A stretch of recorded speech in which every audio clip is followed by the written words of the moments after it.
a little technical difficulties with the TVs. Oh, there it goes again. Okay.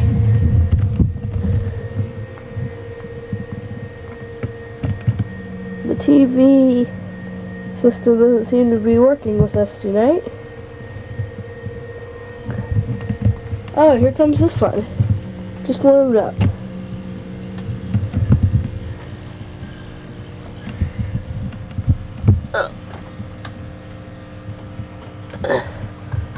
There we go.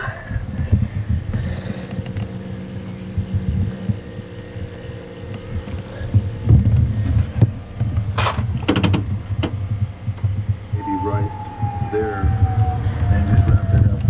Just discard it. It's all like so much baggage. I saw the thing that dropped the flashing headlights up and down.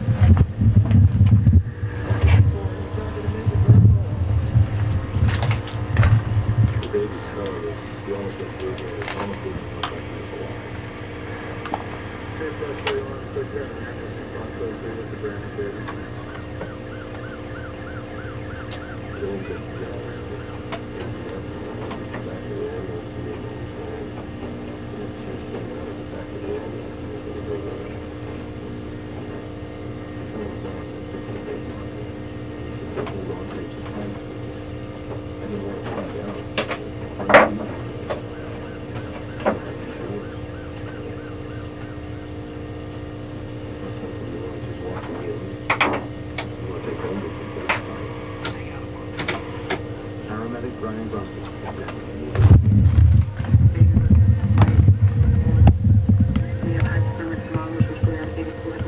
Let's turn up the brightness a little bit on that TV.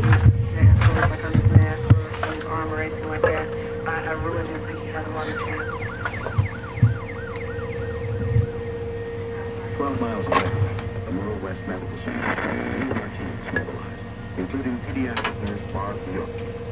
We did not assume it was going to be a baby that was frozen, was rigid, on death's door. We laid him in the ER, hooked him back up to the heart monitor, and his heart had stopped at that point. I think that was probably the most scary part, is when I first laid him down, it's like, it's over, you know, I couldn't even get a straw open. I could roll. I don't hear anything. I'm still like that.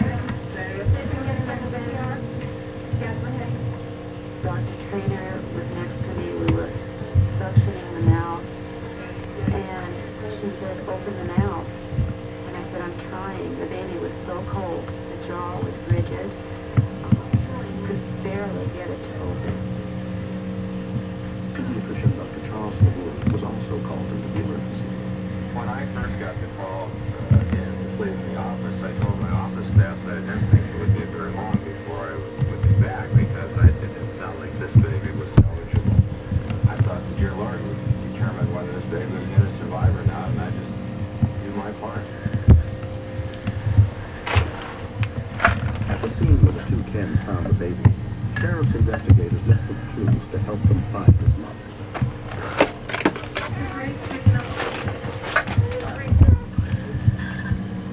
By 3 o'clock in the afternoon, 2 hours after he had been here, the baby's temperature had made it to 94 degrees. He was trying to cry and just improved constantly. It was just truly a miracle.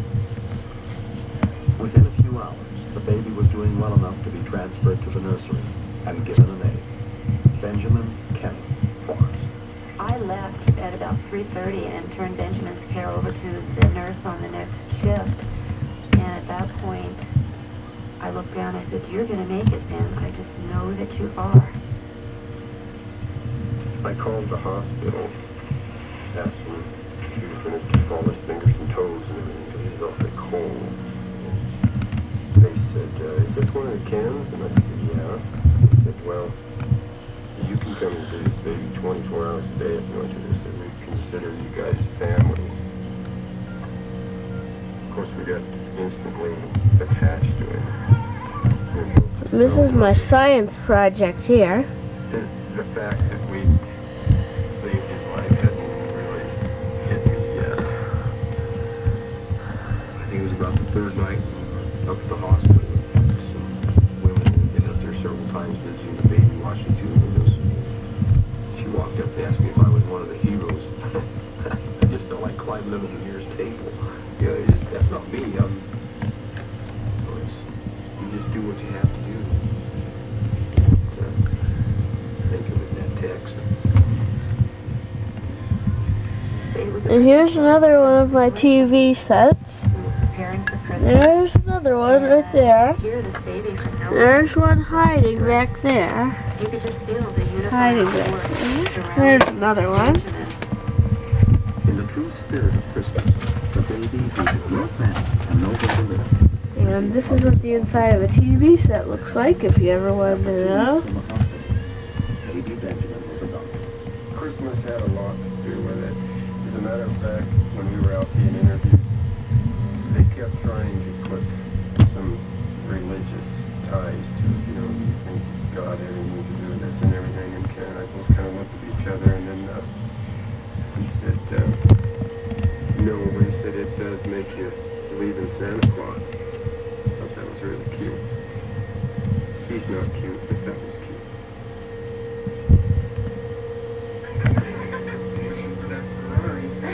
Baby Benjamin might never know the two Kens who saved his life, but the memory of him and the events of that cold December day will be with them forever. Recently I had a birthday, and we were talking about little Benjamin that day and hoping he has a lot of happy birthdays in the future. I'm sure he will.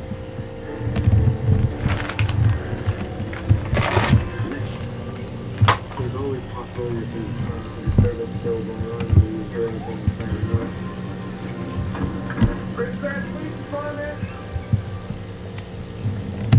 Only from the mind of Minota comes the Freedom Zoom 105i, the compact camera that's so automatic, easy to get by. Every freaking camera is a very tiny. This is my tube cabinet.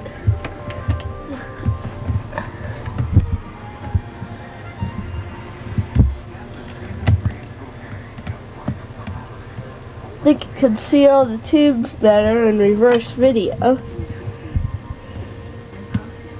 You can see just how many tubes I have. Over 100 to be exact.